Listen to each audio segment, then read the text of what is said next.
What? This is not Frank-like at all. Well, it's because I clicked on your link, not my link. Oh God, have I? I feel like I've derailed Frank.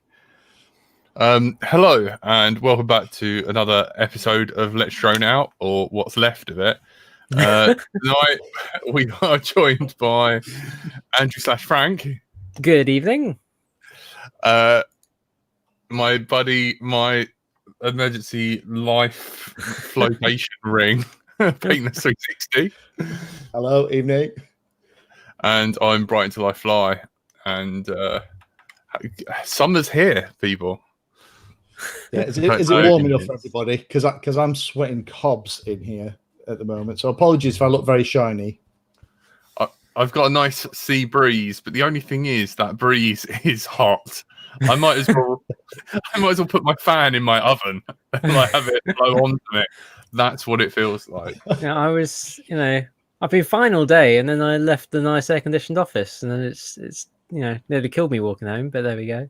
You have got an aircon unit in the corner there, but Frank. It's noisy. It doesn't have a low fan setting, so. And while it's going across the bottom, for anyone listening on audio, any views expressed by any guests on this show are personal and may not affect or reflect the views of others. So anything we say, it's not the show that you see. Yeah. There we go. We've done the legal stuff. Although, to be fair, with only 3 of us on the show, I'm not actually. You know what? I'm not going to say that. I'm not going to say that because that is tempting fate. That's tempting fate. That is. Let's not Two do that. of you are very well behaved normally. Yeah. Well, only when the cameras are on. When we're off air, it's a different matter. I think I caught a glimpse of Mrs. Painless just walking past. What about? Oh no, hang on to the other side. About there. There. Yeah. About there. Wow. Yeah. She does exist. She does exist. Actually, it's a little cardboard cutout on a train track. You'll see her come back in about 2 minutes. Little RG rover going past. Yeah, we'll be doing that next RG rover. I've been getting questions about that. While we are only a small but perfectly formed group of 3 this evening, all of you in the chat, hello to everybody. We have got a list of things we're going to talk about. There has actually been some planning this evening, but we do have a chance tonight with a slightly smaller group to answer questions and talk about topics that you're interested in. So if you in the chat have something that you're interested in, a topic, a problem, a question, something you want us to kind of comment on or discuss on the show, it's a great opportunity tonight with less of us to kind of pop that in, and we'll try and cover as much of those as we can, as well as get through all the things that we were going to have a chat about tonight. So pop your question if you're in the live chat, and we'll try and keep track of those and pick them up as we go along. So who's been flying this week? Not me. No. Frank? Are you still in work at the moment, Frank, then? That sounds like you are. Yeah, still been working. And not the weekend, but I still got to fix that wing, and it just sat there on the floor with me looking at it occasionally going,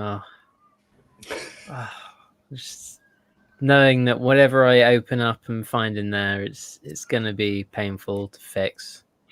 He was asking me a very interesting question. He goes, which ESC protocol doesn't have PWM? Is it BLHeli-S, BLHeli-32? And what was the other question? Which is the full flight controller thing? He's made a little between the FrSky receivers, the XSR or the XM Plus, which one was it that has the full range, and which one is it that is the kind of cut down range? They're both full range, allegedly, but the XM Plus doesn't have telemetry. That was it. Because of the one antenna. No, the XM Plus has 2 antennas. The XM or the X, whatever it was, had the one. Oh, yes, that was it. That was it. Because and now we've got all the Archer receivers, of course. So yeah. Archer receivers? Yeah. The access? Archer, that's all the new access. So that's the new stuff. I've got a video coming out. So, and sadly, I was speaking to FrSky because they sent me one of the Archer receivers to have a play with.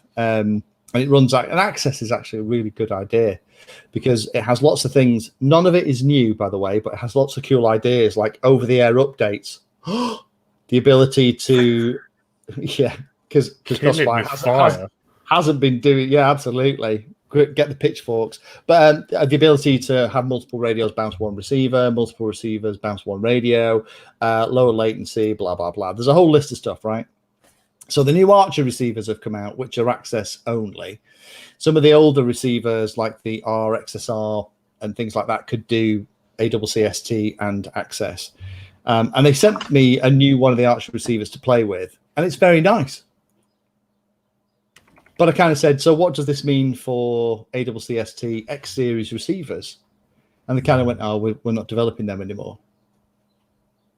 I was like, great. So the fact I've got like 30 or 40 X series receivers of varying size, shapes, XM pluses, X4Rs, if you remember them, X8Rs, the more than I can shake a stick at. It's a good job I've got so many, because I think once I've used all those up, I'll be using something else. Yeah. Although, is that the thing then? So if you got an access radio, if you got the new FrSky radio, it's access. Yeah. That comes with, well, they come with D16, ACCST, and access. They come with both. So you can flip between the two.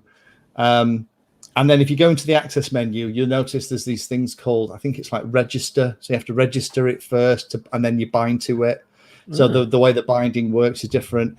But is that because you can have the different options of it being a master or a slave in a kind of satellite? And it's not, because the way ACCST works is the bind kind of ID that the receiver has is part of it is the unique radio ID, and the other half is the model number.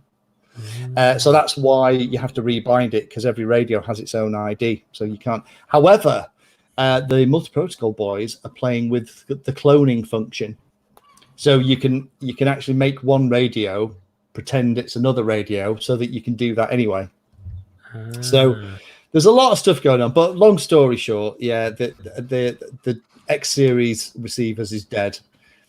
I should have been wearing a black armband for that. Long live the X series. Long live the X series.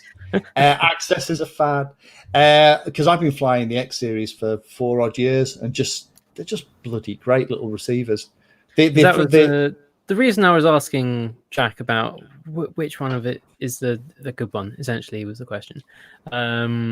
It's because as a guy way up at the other end of this building, just a long, low-rise apartment building, and I'd like months ago heard some noise out the window that I was like, it sounds like a drone. I've got drones in the brain. It must be like an electric scooter or something. I looked out, and there's like a tiny hawk flying outside my window. I got the Fat Sharks out, took some DVR, put it up on the local Facebook groups, being like, is this anyone? Hello, I'm here.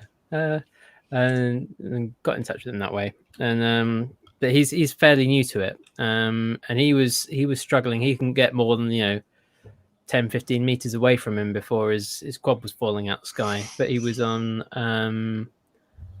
it wasn't even a FrSky radio, I think. It was some kind of almost like a knockoff of a FrSky radio. It's something really dirt cheap and just wasn't very good. And I just said, here you go, get a jumper, you'll be all right. And that's multi-protocol. It's bound with his receivers, and that's all worked fine. And he can now fly perfectly fine. And he's all right with it, and solved his range anxiety. But then he's looking to get a wing, and so I've sent him some of your videos of quad to wing pilot and mini AR wing and all that kind of stuff. Here you go. This is what you need to watch to answer your questions. But he was kind of like, what's the best receiver for, because he'd made a little list of all the parts he was going to need, and for this radio, what's the best receiver to use? And I was like, I would stick with the FrSky ones, and I use the X4 RSB for when I'm using PWM ones, or I would use the XSR for the S bus. Yeah, I did the same. The thing is, for a wing, you just need the S-bus output, and as long as it's got 2 antennas that you can put, kind of at 90 degrees to give you some antenna alignment as you bank and roll around. I tend to use those little XM pluses. Somebody in the chat actually said a really good thing, which I where are you? About the fact that the XM pluses, the later some of the firmwares, I think auxiliary channel 12 is your RSSI. So you just set your RSSI channel in beta flight to that, and it's a nice cute thing. You don't get the telemetry back. So I'll use one with telemetry if I'm using iNav, because I tend to like having the Lua scripts that have the artificial horizon and the number of satellites and battery status and all that jazz.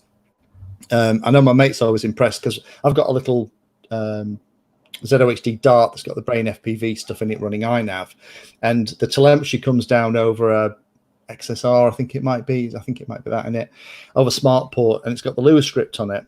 And my radio, when I plug it in, it tells me, that 3D lock, 3D home achieved. And then when you throw it, it then also says, 90% battery remaining. It kind of counts it out as you're flying. And he just thinks that is science fiction. That you can move the plane on your little screen, and on the color screens on the things like the jumper and the Radio Master stuff, it just looks like looks like the bottom half of the old flight simulators on the PC back in the 80s. That with the artificial horizon, all your numbers, it looks fantastic. I mean, it's always great when you kind of introduce like an old school fixed wing pilot to OpenTX, and they're like, but which one is the throttle? And it's like you can pick, you can make a choice. It doesn't tell you. You can decide whatever you want. It's like, I don't witchcraft. Understand. Yeah, kill it with fire. Like you can mix these, and you can have switches doing all this stuff, and they're just like, that's surely you need other boards to do that. No, it's just all in there. It's just people being really clever. Quick supplementary question about receivers. Robin asked, are the Archer receivers going to work with all my old FrSky stuff? Sadly not. An awful lot of the older radios, including my beloved Taranis, long may he reign, that's 5 years old, is not upgradable. It will not support the new protocol for access. So unfortunately, to support access, I've got to use one of the newer radios. Lots and lots of the old receivers are not access capable either. So you'll note that the last couple of years they've been bringing out, they've been trying to build it in. But if you've been flying FrSky for a long time, like I have, like a lot of us have, we'll have lots of kit that isn't access capable, and that's a bit of a shame. So yeah, be aware of that. For new pilots coming in, I think going straight to access would be great, just like those of us who joined just as, remember, the D series was coming to an end and the X series started, and we went to D16. And then that became I'm sure the new protocols will be the same for new pilots. It's just for people like me, it's heartbreaking. And that was kind of a problem, is because he was buying all this kit from Unmanned Tech, I think it was, and he said, so one of these receivers, and then looked at it, and it's an XSR, but it's access XSR. It's like, no, you're gonna have to. That's not the one you want. But that's the one that's in stock, so then you're going to need to flash it, but it's a jumper, so it's not got an S port on there. So I don't know how you're going to flash. Can you flash you get the little USB. You get the little USB adapter. An FPDI, I would have thought. Yeah. Probably. It's probably not slick. Yeah. It's that special. Yeah, they made like a little mini USB one, and it's got like a diode in it for some reason, and the signal's backwards. Also, a question that I had was, if you remember, the ACC ST D16 firmware, they updated it, and it won't work with the old. Please update the firmware of all your radios, RF modules, and receivers accordingly. But they've hidden the thing. It's like a history firmware download, not compatible with V2.xx. So it is still available on the FrSky website. What shall I? Is it the F port USB? Peter Marshall just said he just did the upgrade on his Horus X10S to support access, and that's not for the faint-hearted because it needed desoldering things, adding resistors in, all sorts. Blimey, Charlie. Bit grim. Yeah. Oh my God, really? To update a radio to be able to buy new receivers, that seems... I guess they're trying to make it more work than buying a new radio, I guess. But if I'm going to buy a new radio, I'm going to second guess buying an FrSky radio at the moment, to be honest. But there we go. Well, lots of people in the chat are talking about Crossfire. And if you're a Crossfire pilot, then you're not going to buy FrSky, because FrSky still aren't putting in the full speed inverters in their radios. They're using the slower chip. And in fact, speaking to Trappy yesterday, the new X10 that the new updated latest version of the X10, they have again put in the slower inverter, so you can't run CRSF at full speed. Cool. Why would you do that? Why would you do that? However, the Jumper and the Radio Master both have the full speed inverter, and they both support Crossfire at full tilt, because the chip is 5 cents more expensive. It's not about the price of the chip. It's a decision. It sounds like they're making, and it's such a shame, because I love FrSky, and I just wish they'd give us a radio that we want. Yeah, I mean, it is a difficult thing, because like all these things do take a fair, as Trappy is going to be the first to say, it takes a lot of investment to get this sort of stuff, like a protocol, like the hardware, like the chips, the boards, the actual assembly, the finished units, all this stuff takes a lot of investment to get going. And it's a difficult thing to build a business model around all of that kind of stuff. But there's different ways of going about it. So there was the Spectrum kind of deal, is that they've actively, I'm pretty sure, actively aimed their whole ecosystem to be around, will have these radios, but then try and get as many bind and flies going as possible, like in terms of foamies and kits and all that kind of thing. Like DSM2, GSM-X is everywhere. So that must be like a thing that they've pushed, because they know if people want to have a nice, easy way into a lot of these models, they're going to want to use Spectrum that way. So I would imagine they probably make their money on licensing, probably the protocol, and also selling the radios, I imagine, is roughly where they're going. And then you've got, the TBS. I imagine probably the more money is made on selling the receivers, I would imagine, which is why they're, you don't see too many licensed Crossfire receivers. That's not really a thing. No, the thing is with Crossfire is Crossfire is both the hardware and the software. And although you can rip the hardware off on an M, then you, in terms of the software side, that's a little bit more interesting. So it's the two parts together. Interestingly, I think Winter Blue on here, hello to James, he's saying that Horizon Hobby and Spectrum are the same or sister companies, which it's a shame that something like that doesn't exist for some of these other protocols. Because my mate, when he first started getting into the hobby with the modern stuff, I went over to fly with him, and he literally had 3 or 4 Horizon Hobby planes, all with a safe technology in. Do you remember that stuff? And they all came with a little placky radio. So he had like a radio for each of them with the AA batteries. He must have been keeping Duracell alive. So and then I kind of had a look at it and went, no, this is nuts. Hang on a minute. We'll get you back then it was an orange radio from Hobby King, the DSM capable ones. Oh, my word.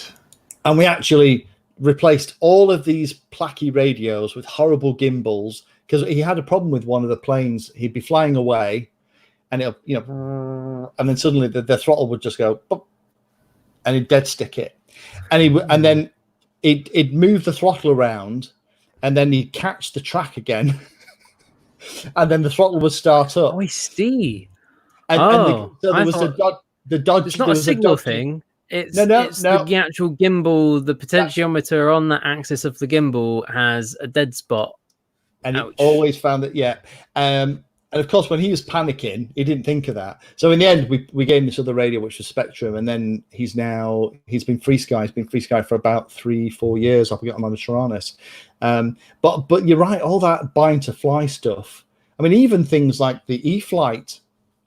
All that stuff was Spectrum. I don't know if it still is. I've still got some of the little helicopters. Absolutely, because this is why I got Jack to put it together, but I got a kit to make a DSM. Well, I got one of the cheapest Spectrum radios. That's like no computer, no screen on it. It's got like 2 switches for reverse servos or something, but it uses the same module as anything else.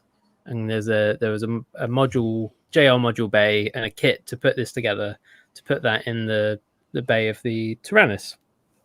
And that way you can do model matching and all full features of Spectrum that you wouldn't be able to do with like an orange module or a multi-protocol module at the time anyway. I don't know if you can now. But yeah, that was because there's a load of bind and fly models, and I quite liked the look of them. I've got a few, but there we go. But they could be really good, and they could make it hopefully, ideally have a simpler way so that the model memory for your radio is kind of pre-set up, so you could kind of load that onto the radio as well and do the binding. It could actually be really smart. There could be loads of things that you could do. But yeah, none of that seems to be done at the moment. We'll see what happens with the multi-protocol stuff. But it just seems like FrSky kind of they don't want to let anyone else have any kind of access. They don't want to license out the receivers, because I mean, like the X series and the D8 and D16 and all that kind of stuff was all ripped off, and I'm 95% certain none of that was licensed. I can't imagine FrSky saw any of that money. Yeah, I'm pretty confident that was all reverse engineered too. Yeah, allegedly. So I can imagine they're a bit bitter about that. But I would have thought then you switch up your business model, so you make the money on the radios, and you make some really, really top-end radios, and you get some really nice software and support, and you just kind of go with that. Okay, our receivers are going to be ripped off. That's not where we're going to make our money. We're going to need to do it on the radio. Or like you say, other features. Software.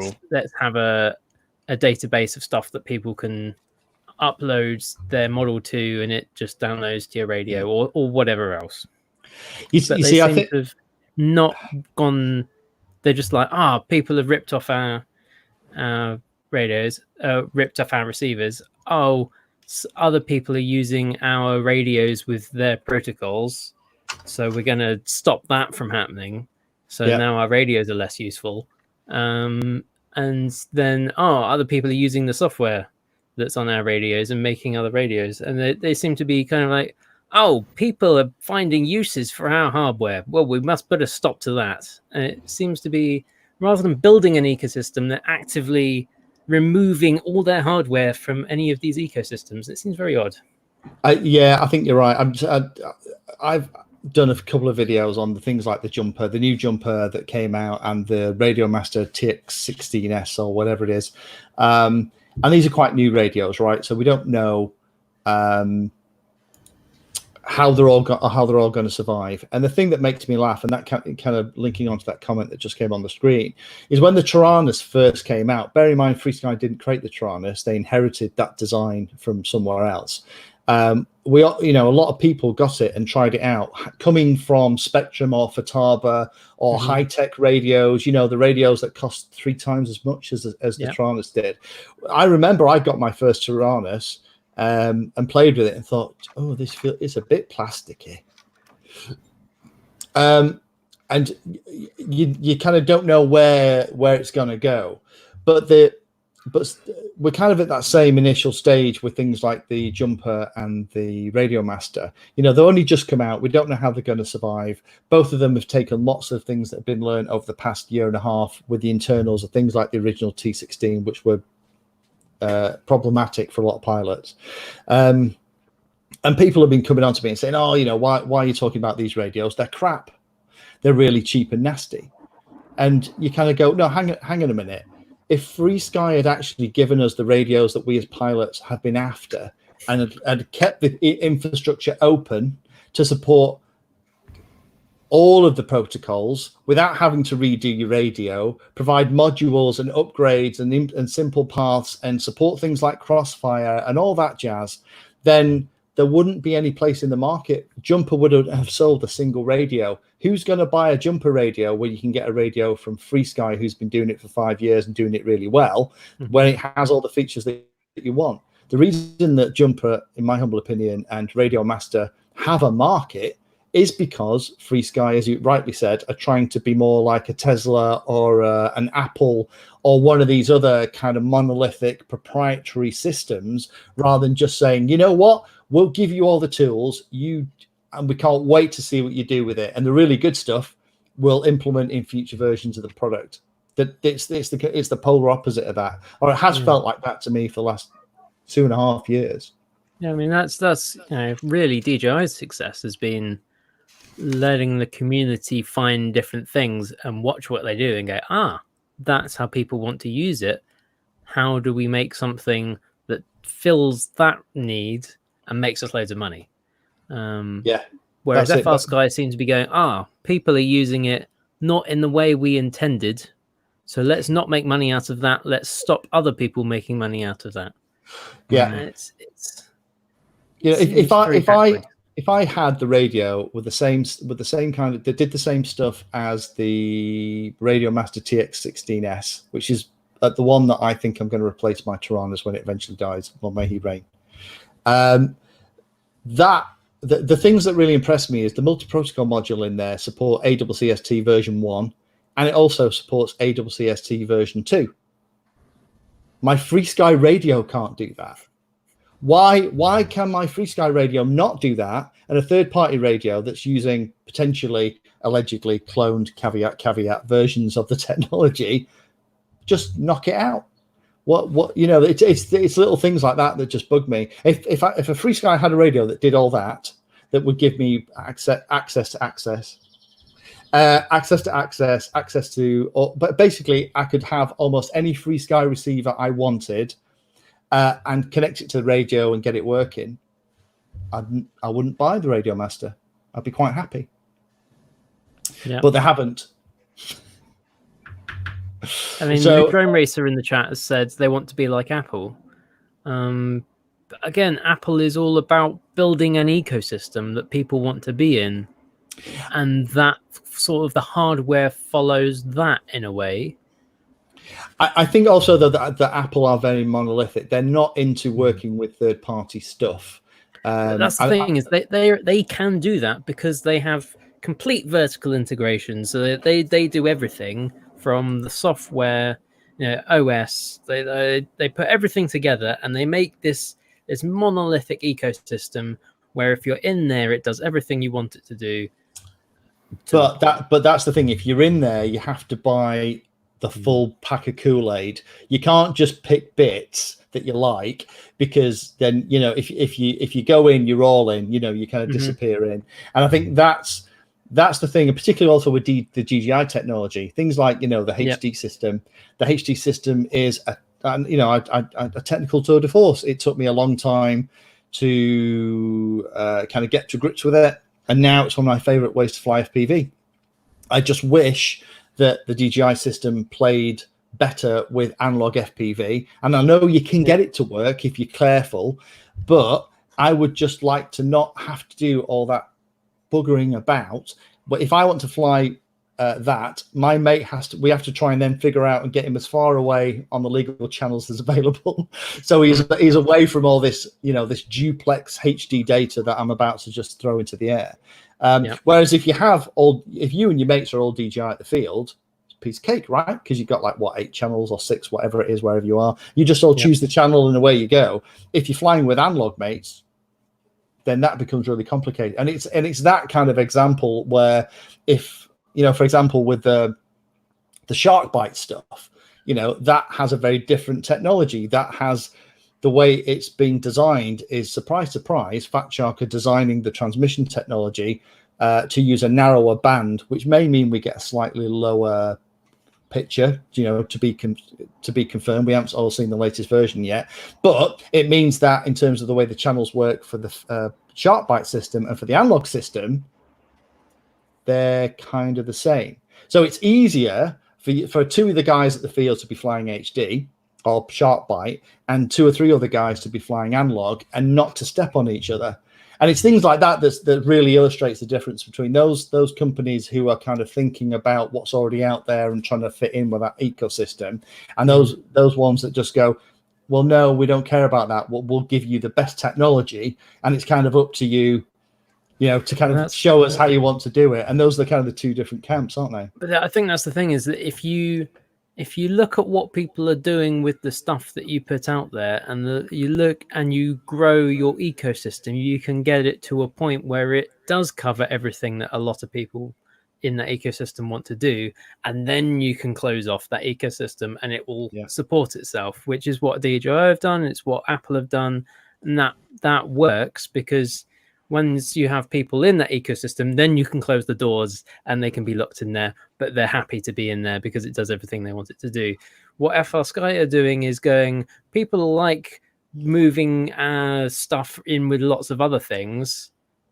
We're going to stop that from happening, which is, it's not building an ecosystem, that's just making your stuff useless. Which, I mean, it's not useless. It's still very good. It does lots of things, but it's not what people bought into it for. No, and it's not what people want. If it was what people want, Jumper and Radio Master wouldn't have even had a look at. Exactly. So QED. yeah, exactly. Mic drop. That's what you get for having your first business model the same as printers. Sell the printer cheap and the ink high, and it never works. Well, I don't know. Gillette's done all right out of it. HP are doing all right. Yeah. Sorry, Jack. No, stop pissing on my parade. Sorry. Yes, you're right, Jack. That's absolutely right. That's the way it works. Yeah. I'm going to go back to not talking now. No. Well, people in the chat think you're on Pornhub, so just be careful what you. Oh no, I've been chatting to Clint. He was asking about that. So the little is it like transistor that allows the telemetry in the QX7 or whatever it is. Oh, the inverter. There's the inverter mod that you get in the board, which is a little fingernail size thing. In fact, I've got one over here. I don't need to get it, but yeah. So that they tend to come in the Crossfire kit, and it's it's a bit of a bugger to fit. And someone was saying in the chat before that apparently the X10 have changed the way the board layout is, so it's even trickier to do it. It just little buggers. It's just why do that?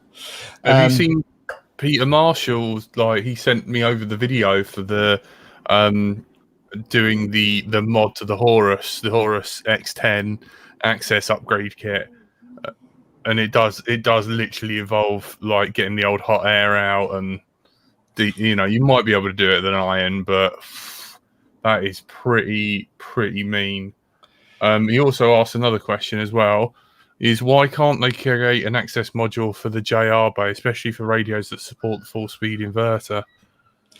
That's a really good question. I did speak to FrSky about, can we have a radio that supports everything? Going back to my point before about your competition's doing it. And their answer was very much that, you buy the radio that supports access, and then if you want some of the legacy protocols, you buy that module and put that in the JR bay. So they're kind of looking at it the other way around. But then that's another illustration of what we're talking about, is rather than them talk about let's support the existing investment you've got, they're saying no, all you do is you buy a new radio that supports the new protocol, and then if you need to, you can fit something that will give you these legacy functions. I would expect at some point somebody is going to, either FrSky or somebody else is going to figure it out, and there will be an access version, and then FrSky will have to come up with something else to try and make us buy the radios. But I just want FrSky just make the radio that we all want, and stop buggering about, and work with OpenTX to make OpenTX simpler to use for pilots that don't have a programming background.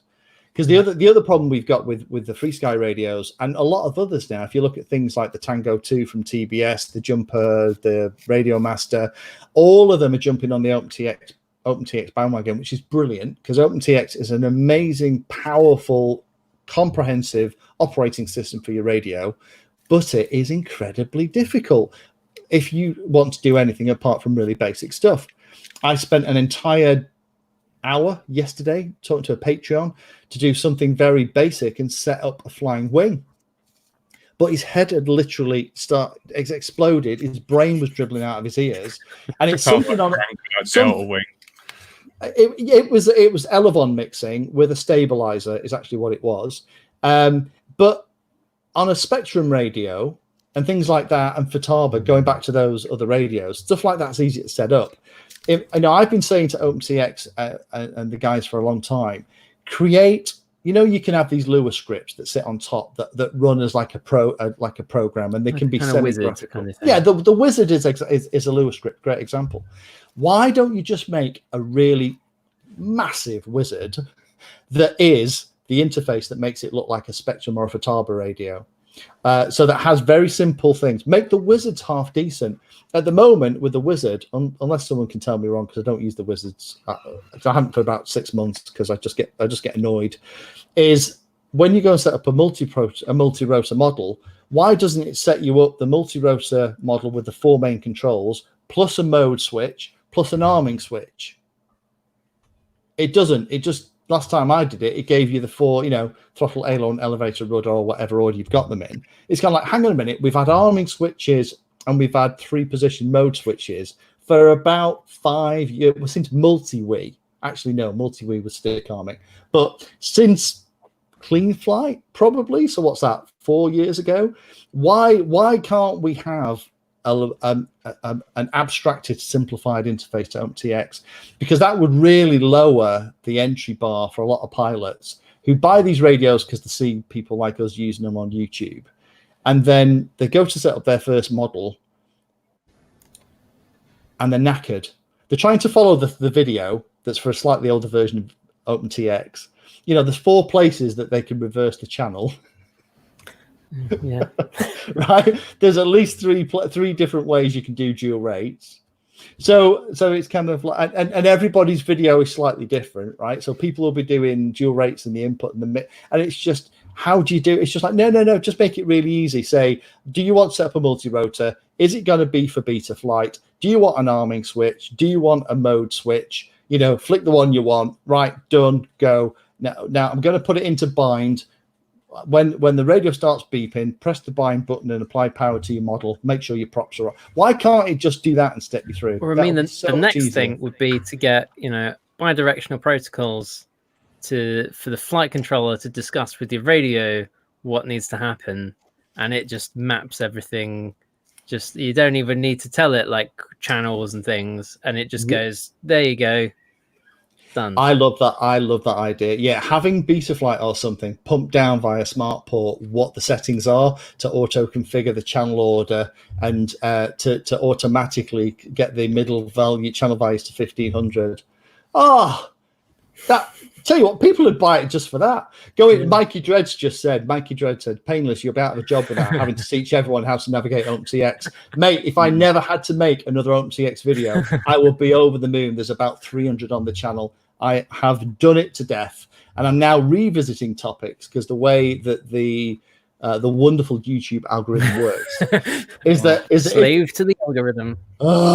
Slave to the algorithm. So the way it works is that if you go on and you search for dual rates OpenTX, my video that's got 70,000 views or whatever it was, that's about 8 years old, that, you know, still relevant, won't get picked up. It'll be something else. So I'm revisiting some of those topics, because the problem is that there isn't one way to do a thing on OpenTX, and it is very much like when you're learning the system. And this is the other problem that you have somebody who jumps in my OpenTX mix school at like 0.27, where we're really in the weeds about talking about special functions and loads of really technical crap in order to make the radio do something funky.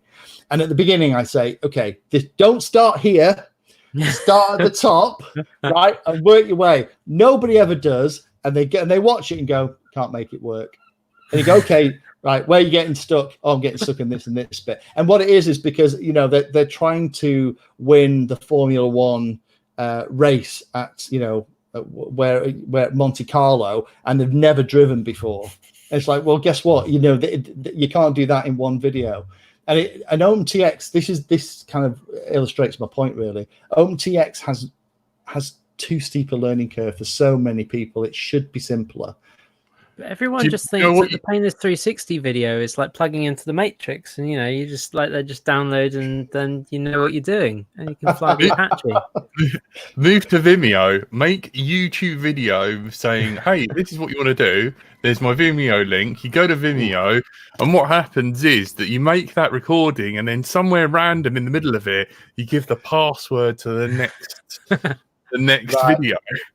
So you have to watch through most of it. So like the Crystal Maze, but for YouTube videos. Yeah.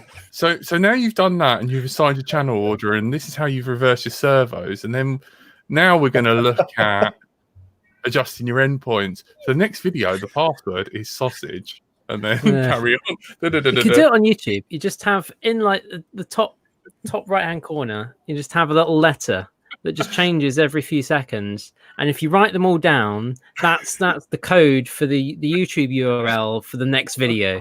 And you have to watch the whole thing to be able to find the link for the next one. Yeah, it definitely would. There's some really good questions and comments about OpenTX templates. I think that would be another good idea, is to have the available download them. I've shared them in the past, and you need to be careful, because although the basic principles are the same, you cannot just take the same template from someone else's radio with the same, even if they have the same model, the same motor, same servos and everything, put it on another radio and expect it to work flawlessly. A couple of reasons. One is things like servo centering might be different on that other model. So you're still going to have to trim it and set those up. You're also going to have to make sure that the model is mechanically well set up, servos at 90 degrees, all that jazz. And things like the amount of throw on the control surfaces and where the controls are actually connected up, along with things like Expo, are very, very specific to the pilot. So even though you have those stuff, it only is going to get you 70% of the way. Right. Something. Thank you, Clive. Yeah, thank you, Clive. Apparently too sensible. Hey! Someone talk about their penis for 5 seconds. That's it. Because that's what Jack needed in tonight's heat, was a firework in his... This is the worst. 5. Well, the alternative was to do like an ice bucket challenge kind of thing. So... Yeah, I think I'll probably be up for that tonight, actually. Yeah. Speaking about OpenTX, hang on, let me show you. I talked about this last week.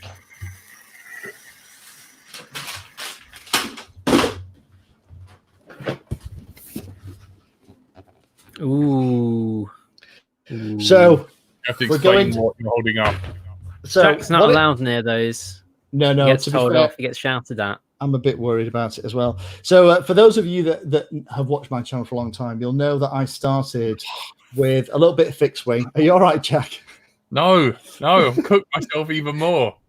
God.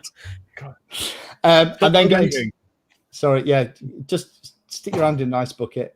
And then got into helicopters, then multi-rotors, and helicopters were one of those things that I loved, but were just too tricky to fly. And then this thing's come along. It's an Eachine product, but these seem to be one of the things that Eachine do quite well. But this has got it's a fly barless unit, full metal head with the exception of a couple of links. Comes with a radio, and I'm desperate to try it out. But the thing is, I want to bind it to an OpenTX radio because loads of people have been on to me saying, how do you set up things like this? And what this is a fly barless unit. So what this is basically a flight controller for a helicopter, a very simple stabilizer. And they are incredibly complicated to set up because you have to set the radio with different curves for pitch and rotor head speeds, things like angle up and all that jazz. And gyroscopic effects. That's the thing. Gyroscopic precession. Yeah, that's what we want to get. We're not getting into that. Pitch that left to right, and you do your roll front to back and stuff. But in the old days, it was easy because you had something called a swash mix on your radio, and the radio did all the clever stuff for you. Because what there is there's actually 3 little servos that move something called the swash plate, which is actually underneath the rotor blades. So what you do is you actually fly the swash plate, and the swash plate adjusts the dynamically adjust the pitch of the rotor blade. It's all really clever stuff. And in the old days, you had something called a fly bar, and it was really hard work to get it all set up. And this thing is it's only like 160 quid or something with the radio. I can't wait to try it. There is that page in OpenTX, isn't there? There's like the one that you always skip over. That's like, thanks Zero FPV. Thank you, Zero. Thank you, I guess.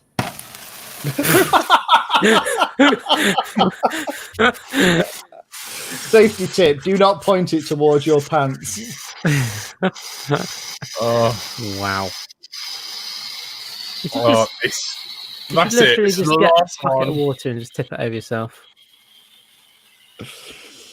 Fantastic. The trouble is, one's got alcohol in it, and the other one's got water, and it's very scary when you mix them up.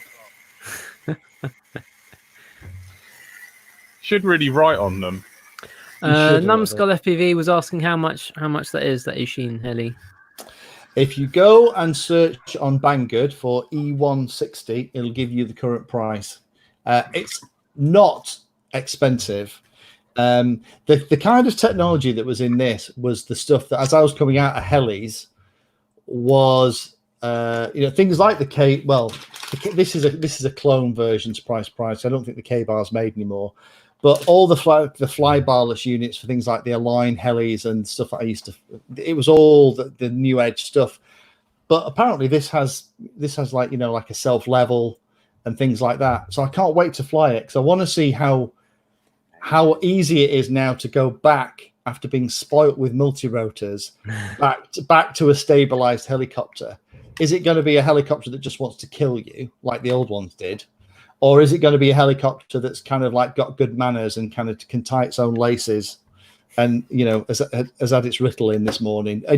Which version am I going to get? And I honestly don't know, and I can't wait to try it out. So it's either going to be a really short video where it just destroys itself, or it's going to be about 3 videos where I try it out and then I have to figure out the channel order. Because, of course, the other thing is that it comes with its own radio. The radio is like those plasticky ones that I was talking about that my mate had. Mm-hmm. And so, of course, I'm going to want to put my own little receiver in it because it's got an S-Bus port. But then I was on to the eSheen guys and said, okay, so what's my channel order? And they're like, what? I'm like, what's the channel order? What do you mean? It's in the manual. No, it's not in the manual. Does it, throttle, aileron, elevator, rudder, which modes operate this, the different, because you've got like a 6 axis and 3 axis. I think I've got it figured out, but again, that could end in disaster. I'm gonna have to make sure the blades are off this when I try all this stuff. So if I get it the wrong way around, it's gonna take all the Artex off my ceiling before I can throttle off. I'll figure out what control should be throttle. Tie it down. Someone in the chat was saying, so this was Tom Stanton's been working on this You got a question as well. Swash plateless heli. It's been working on for a while. I don't know if you've seen the video of this. So he's So it was out of a research project that was put up on YouTube a few years ago, but he's just made his own version. Right. It's kind of a bit more accessible, where they've got it's got a magnet and a sort of magnet sensor to do position sensing of the motor hub, and then okay, so it's kind of index the and then a 3D printed hub that's got 2 hinges in that go that. So not both going in, but one's going in, one's going out. Apologies for those re-listening on audio. Frank is doing all this with his hands. It's really, really good. You should have watched live. Yep. And then the blades coming out from those 2 hinged bits. Yeah. And so as the motor speeds up, one on one side will increase its pitch and the other one will decrease its pitch. And as it slows down, they'll swap over, so they'll go the other way. So it will increase and decrease its speed as it's turning, so that on the left-hand side, it's always going to be higher pitch, so then it'll tilt over to the right, for example. Yeah. And he's got that working and dialed out the gyroscopic precession and all that kind of thing. Right, I'm going to have to watch that. You see, occasionally in the hobby, when the multi-rotor side, we get really annoyed about the fact that we've got, all these different ESC protocols and different size motors and stuff. But we have fixed blades. We have none of this shenanigans that we need to worry about, or the fact that one blade might be half a degree out for the other blade, so that it actually rides higher and produces more lift. The helicopter stuff is just a pain in the arse. But when it works, it is quite fabulous. I just love it because, the thing we're always so proud of with quads is like, it's only got 4 moving parts. It's only got the 4 stators, and that's the mechanical complexity of this. And then Tom Stanton has just built this helicopter that has a single moving part, essentially. So it's got the one rotor, and that's it. There's no servos, no swash plate, no flybar, no none of this. It's just 2 propellers and some very clever electronics. Clever code more than anything, I guess. Well, Tom is a bit of a genius. Who size he on? That bloody Tom. Who size he on? Now, what I've just noticed, we've already nearly been going for an hour. And none of us have got anywhere near our list. But anyway, thank you everyone that's asking the questions. One of the things, a single one. No, you haven't done a single one. You haven't got a word in edgeways tonight, mate. Sorry. And there's only 3 of us on. One of the things we were talking about before we started the stream tonight, and something that has been in the chat, is an opportunity to become part of the Let's Drone Out podcast / Thursday night extravaganza. Frank, do you want to talk a little bit about that? Because you put it out on social media and you've had a couple of replies, but I know quite a few people I've seen in the chat going through who are very eloquent chaps and who actually know how to talk about the hobby in a positive way. So a while ago, we had a night where we had a few people on and kind of shared the link out and got some people from the chat to come and join us, and gave them 3 strikes and then kicked them off. And that was quite fun. But we thought we'd kind of expand that out a little bit more. And so what we're going to start off by doing is Tony is going to organize this because he offered. So he's going to organize this. Actually doing something, Tony. So yes, all messages to Tony. So we'll work out his socials afterwards. To have we're going to aim to have. I mean, timing's not a strong point, but aim to have the last 10 minutes of each show have someone from the community in, and just kind of get them on the show and talking about what they've done, and just kind of add another little voice, and then maybe we'll kind of go from there and see who we can kind of involve in a bit more. But yeah, I think it'll be an interesting thing to kind of have a bit more we've always been about the community, really. So to kind of get more of your voices rather than just us giving our same complaints every week. For me, I would love to have different people on the show as well, because every time I speak to another pilot, I always learn something. Whether it's one of their funny stories, what happened at the field, something they've tried. No one person knows everything about the hobby, and it's always good fun. And a lot of us, I mean, we talked about this last time, a lot of us have been missing out on that social aspect of being down at the field or going out with your mates somewhere, getting the quads out and just ripping around and just having a nice time and having all those funny things and stories. And it would be kind of, I would love to watch that as a viewer of LDO, people coming on and kind of sharing that other stuff. Because so, for example, for me, I was flying on Monday with a mate of mine. He was maidening his brand new smart iNav powered thing that I built for him, and we made the classic mistake. We did that thing where we needed a 2200 3S pack for it. He handed me one that was charged. It was puffed. It's quite badly puffed. So I said to him, "Oh, mate, let's not use this one. Have you got a proper one? This needs binning." And he was like, "Oh no, we're only going to fly it for 5 minutes." You're way ahead of me already, everybody. And we ended up trogging out in the middle of a field.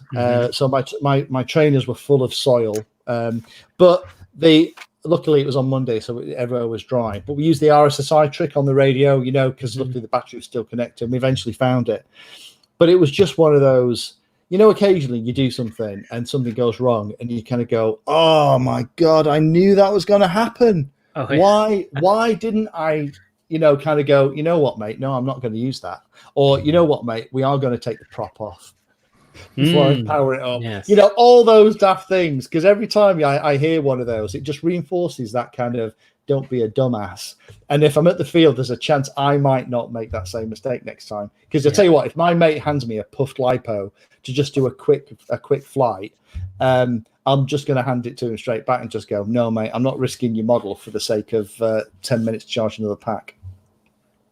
You should bring yourself some side cutters and just cut one of the cables off it. I actually went, joking aside, I actually then went through every single one of his batteries and found 6 of the 2200s were badly puffed. And so I was talking to him and I said, "This doesn't make sense. Why they're all puffed." And I was saying, "So what do you do with the batteries when you finish flying?" And he said, "Oh, well, what I do, I fully charge them and then I put them on the shelf ready for when I want to fly next." And I went, "Right, okay, I found the problem." And he went, "Why?" I said, "You put them away at storage charge." He's like, "Well, what if I get like 15 minutes, I want to come down here and, slap a battery in?" I was like, "Yeah, but these batteries are all junk now because you put them on the shelf and maybe not use them for 8 months fully charged, and it just completely knackers them." But even things like that, some pilots, I'm sure, who've never been told that that when you put a battery away, you're not going to be flying it, you put it storage charge. Lots of people might not even know stuff like that, and it's cool stuff like that. I'd love to see more people, different people on here. So what are you going to do? Post the link for Tony in the show notes or something? Give out his phone number. What was I going to say? Do you remember that old fable of, when you're not using your batteries over the winter, put them in the freezer? Does I anyone remember reading that. Yeah. Oh my God! Surely that's stupid. No, go away. It's not real money. I'm not lying. It's not. Come on, you Son and Dad FPV. Come on. We're at the end of the show anyway. We can call the fire brigade. Thank you, Son and Dad FPV.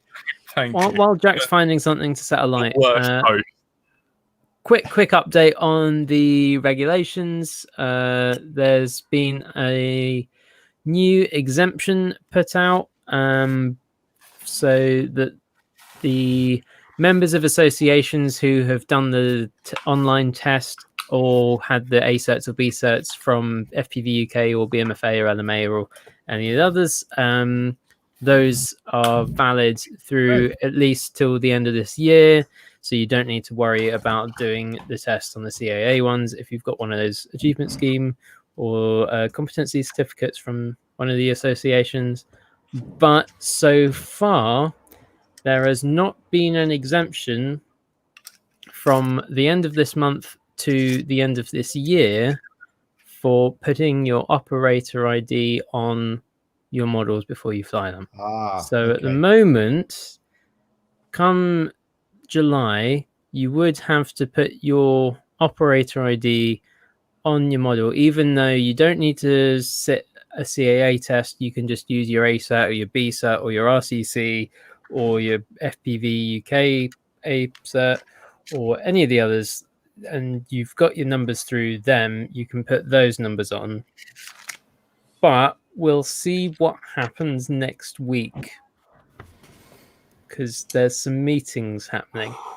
Right. Okay. So the bottom line is, if you haven't already gone through the process and paid your £9 and done all that crap to register and then got your operator ID, as it stands right now, you cannot fly because you need your operator ID on your model in order to comply with the regs. But that might change next week.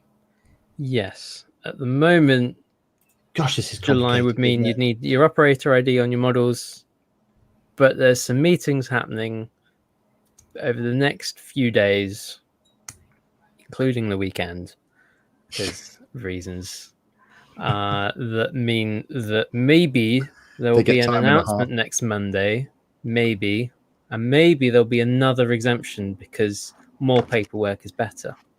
But we'll see. Maybe there won't be. Maybe they'll say, actually, no, you need to get on board and start using your IDs. But who knows? Right. Okay. So tune in next week where we'll find out whether or not they're going to continue to waste taxpayers' money and everybody's time. Exactly. So don't pay the £9 yet, and don't forget you only need to register before you fly. I have got a laser engraver, and I will be offering a dyslexic service. I will to the 1 millimeter spec or whatever it is minimum engrave your operator ID, and it may not be in the right order. But I am not responsible for that. So just so you know, there is a service available.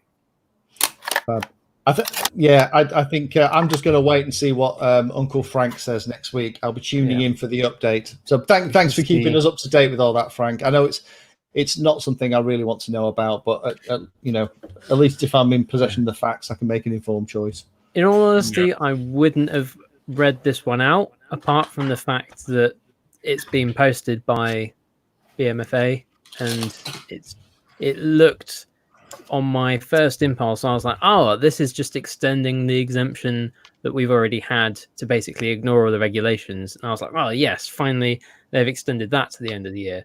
But it's not yet. It's only part of the regulations. So looking back at my notes, because I can't remember exactly which one's which. So this one covers Article 94F, but doesn't cover Article 94D. There we go. Okay. Right. On that note, I was going to say I'm depressed now. I hate to finish it here, but I've just noticed we've been going for over the hour. Okay, no worries. So get in touch with Tony. Tony putting a way to get in touch with you. Are police gonna see your ID? I doubt it. Whatever. Thank you. You've been listening to Let's Drone Out. Thanks to everyone who's chatted in the chat and left messages, and everyone who's donated. Big shout out to our Patreons. We love you all. We've been joined by Andrew / Frank. Bye. Playing the 360. Good night. I'll be bright until I fly. And thank you and good night. There should be a link in the description for the Discord. You can contact Tony there. Tony doesn't know how to use Discord. Shh, we'll convince him yet.